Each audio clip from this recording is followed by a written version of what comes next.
Olá, pessoal. Hoje foi um dia emblemático para a história da política brasileira e do papel do judiciário nisso. Por isso eu decidi gravar esse vídeo tratando de alguns pontos do acórdão que manteve a condenação em segunda instância, acolhendo parcialmente a apelação da defesa no caso do julgamento do ex-presidente Lula. Eu gostaria de tratar alguns pontos técnicos, alguns pontos teóricos, alguns pontos políticos, porque algumas pessoas me pediram para fazer essa abordagem e eu optei então por gravar esse vídeo. Eu vou pedir então a paciência de vocês, é um vídeo um pouco longo, que eu vou tratar de alguns pontos cruciais. A primeira coisa é uma questão que também me chamou muito a atenção, de todo mundo querer ter uma opinião jurídica sobre o caso. Vejam, o caso é extremamente complexo, envolve muito conhecimento de não só dogmática penal, técnica processual penal, mas também epistemologias que fundamentam criminologicamente o direito penal aplicado no Brasil. E também requer o acompanhamento da instrução processual, a leitura das peças dos autos, a leitura dos depoimentos, o acompanhamento dos depoimentos, a leitura dos documentos que estão colacionados aos autos. E aí é muito leviano querer manifestar uma opinião sem ter mais profundidade sobre o lastreamento jurídico dessa condenação. Então eu chamo a atenção para quem não é do direito para ter cuidado ao se manifestar sobre o caso. Para quem é do direito, também tomar também um pouco de cuidado para não se queimar academicamente nas coisas que andam falando por aí, né? Porque, embora seja de fato um julgamento político, o que acontece é que estão querendo escamotear uma questão política com argumentos jurídicos, como já aconteceu no golpe, que foi mascarado de impeachment e agora novamente essa condenação. Eu quero dizer que a primeira coisa que me chama muito a atenção nessa condenação é algo que está colocado inclusive na teoria da argumentação de Perelman, ou que o Vivek, também chamaria de topoi argumentativo, e que se nós formos trazer isso para o campo da criminologia crítica, que vai dizer qual é o papel do sistema penal, qual é a clientela da seletividade penal, qual é estruturalmente a função de toda a persecutio criminis numa sociedade desigual e capitalista, é perceber que, na verdade, as decisões jurídicas elas já estão tomadas. E aí os argumentos são levantados para corroborar essa decisão, esse topoi, essa tese que já está estabelecida. Então o que eu quero dizer, que é muito curioso nesse fato, que por ser um fato emblematicamente político, se você quisesse condenar o presidente Lula, você teria aí já um pressuposto condenatório e conseguiria colacionar argumentos que parecem aí razoáveis para sustentar uma hipotética condenação. De outro lado, se você quiser absolver o presidente Lula, também bastava ter a vontade política dessa absolvição, que também você conseguiria colacionar argumentos que são bastante razoáveis e consubstanciosos para manter uma eventual absolvição.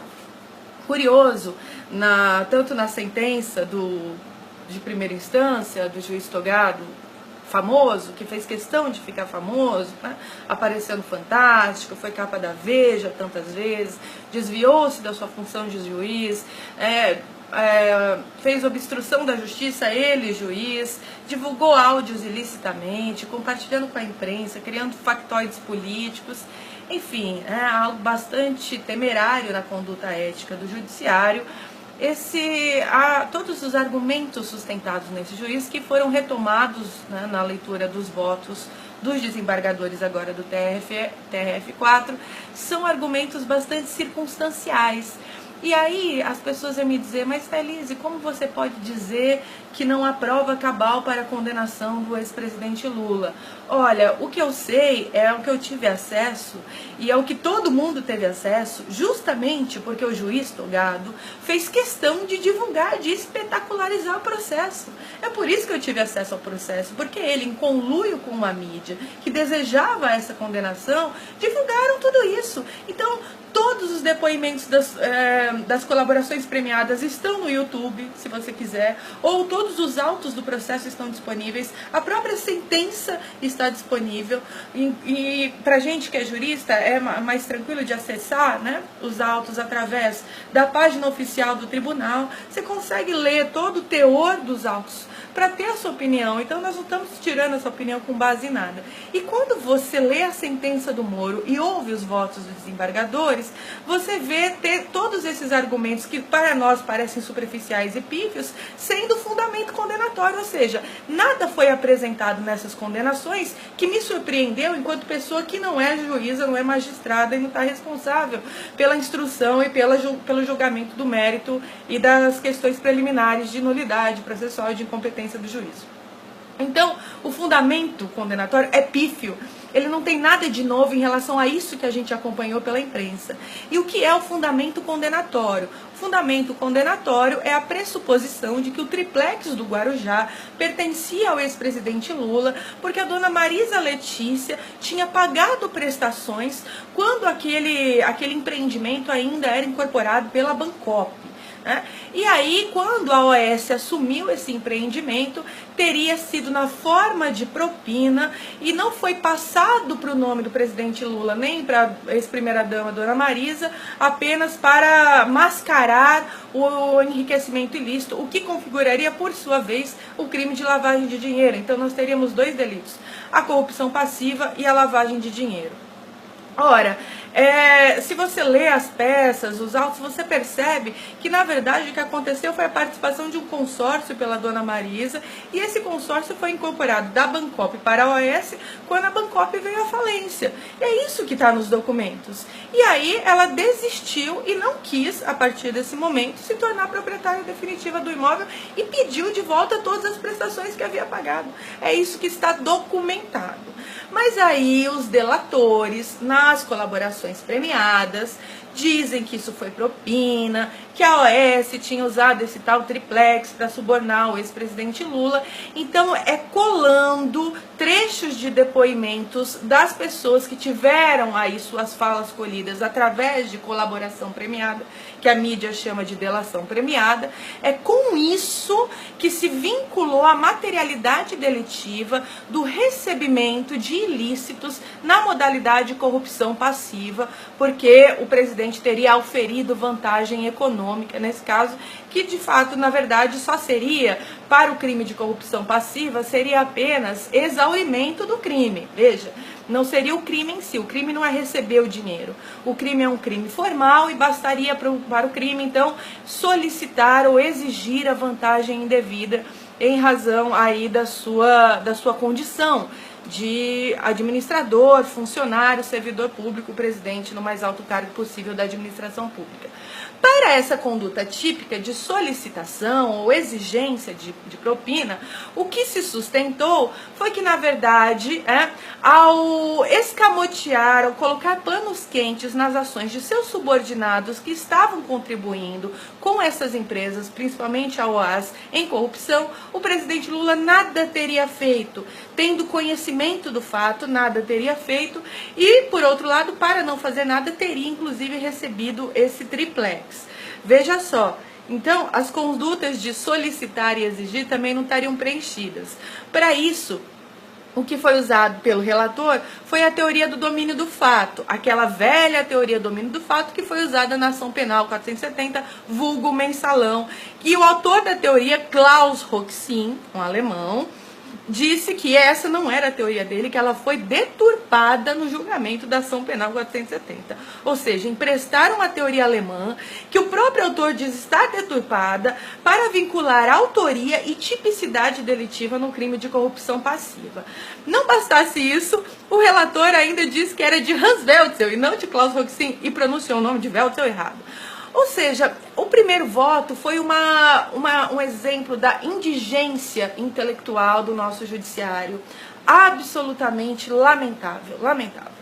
O segundo voto foi um voto que se voltou a ficar aí martelando nas circunstâncias fáticas que a mídia tanto noticiou. Parecia que o segundo desembargador estava lendo várias reportagens da revista Veja ou replicando notícias do Jornal Nacional.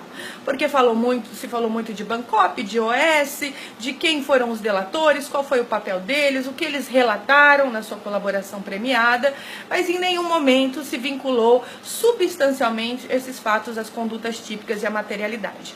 Aí eu volto numa questão.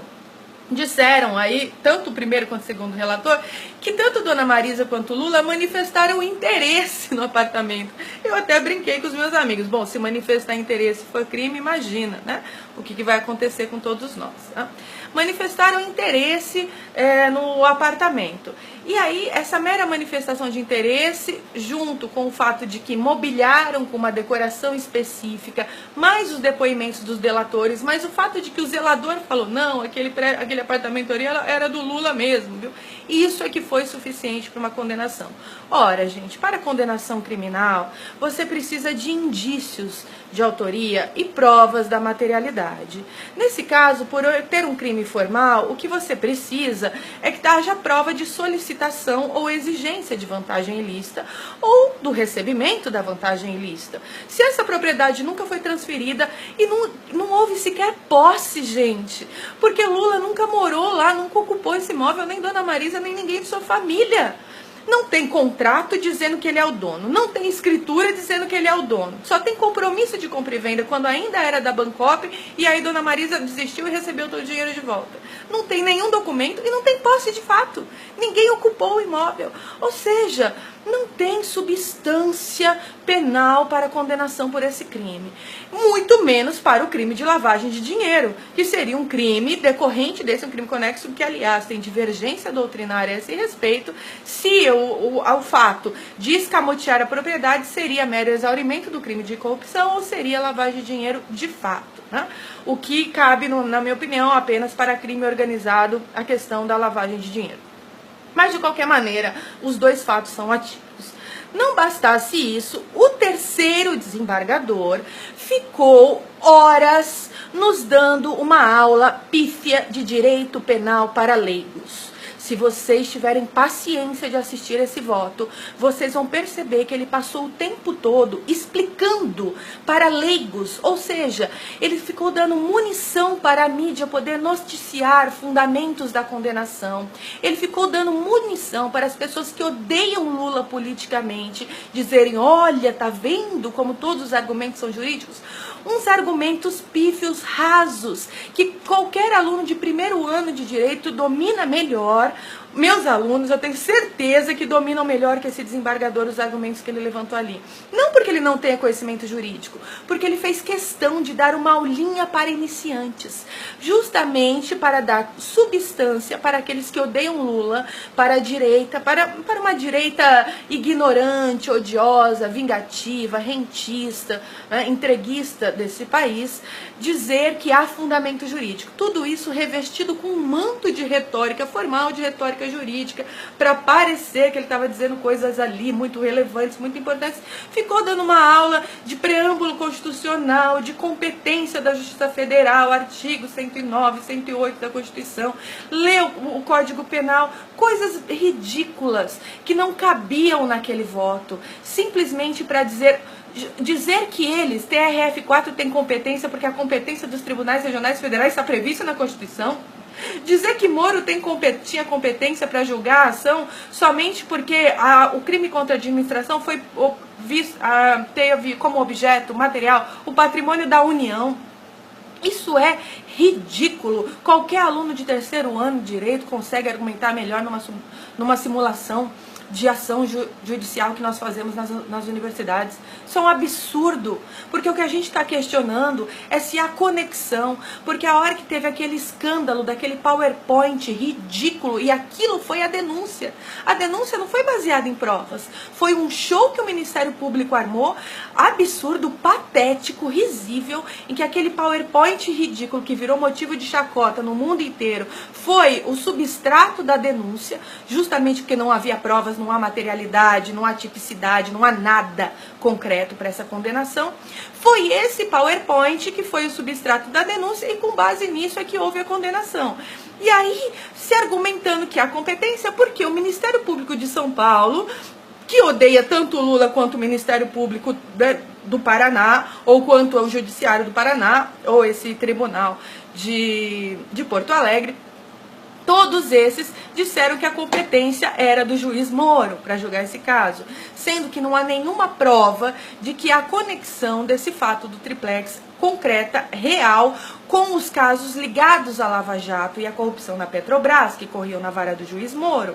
Tanto é que o terceiro desembargador, no seu voto, ele fica dizendo que é importante falar de Petrobras, porque é o presidente da República que nomeia os altos cargos de escalão da Petrobras.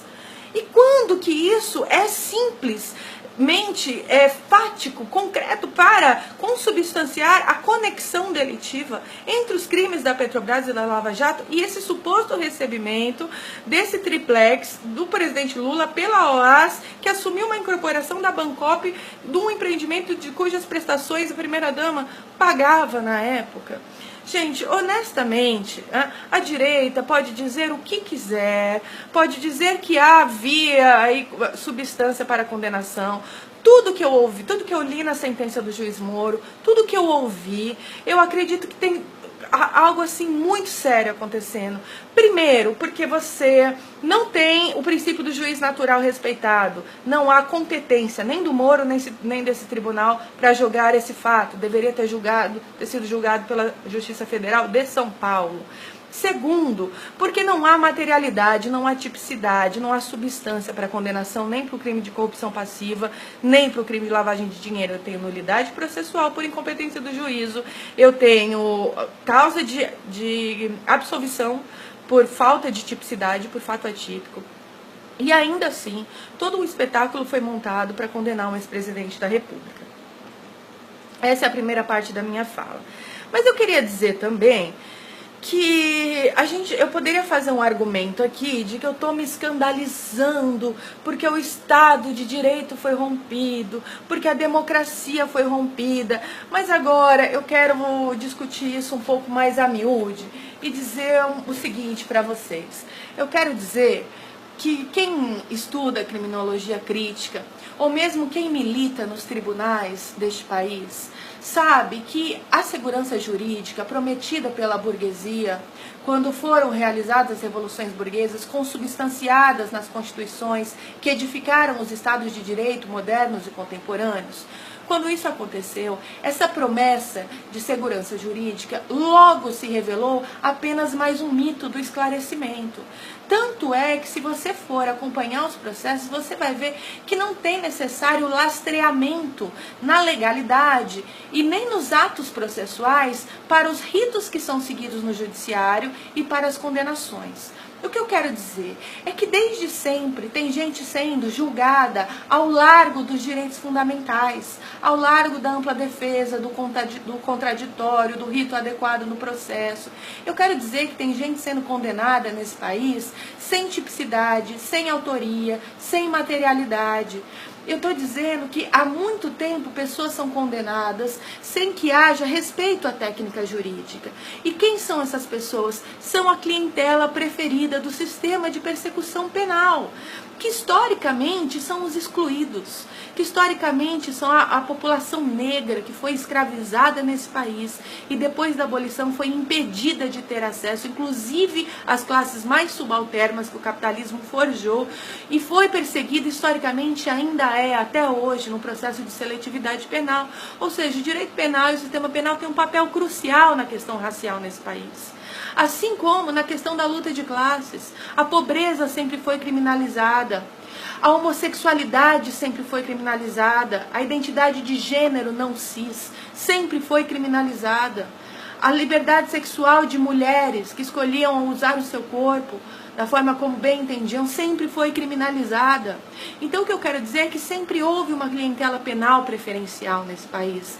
E nunca se olhou tanto para isso, para quanto o direito, ele é uma promessa falsa. E o direito penal, ele não está comprometido com a legalidade, com o Estado de Direito, com a segurança jurídica. O direito penal tem um papel estrutural na sustentação da sociedade burguesa e do sistema de produção de mercadorias que é o capitalismo, na sustentação do capital e de sua reprodução através da valorização do valor. É para isso que serve o direito penal, como nos diria Pachucanes. Então, isso que aconteceu com o Lula é só algo emblemático do que sempre aconteceu.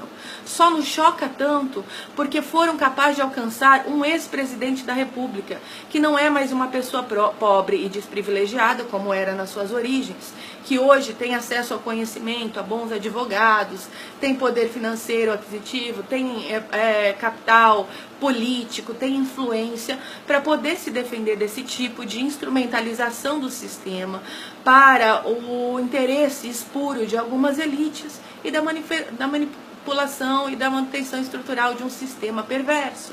E quando isso acontece até com o ex-presidente da República, a gente percebe o quanto as estruturas postas, o status quo, não tem limite para se resguardar. Se essa elite precisar das golpes e golpes subsequentes nesse país, ela continuará dando.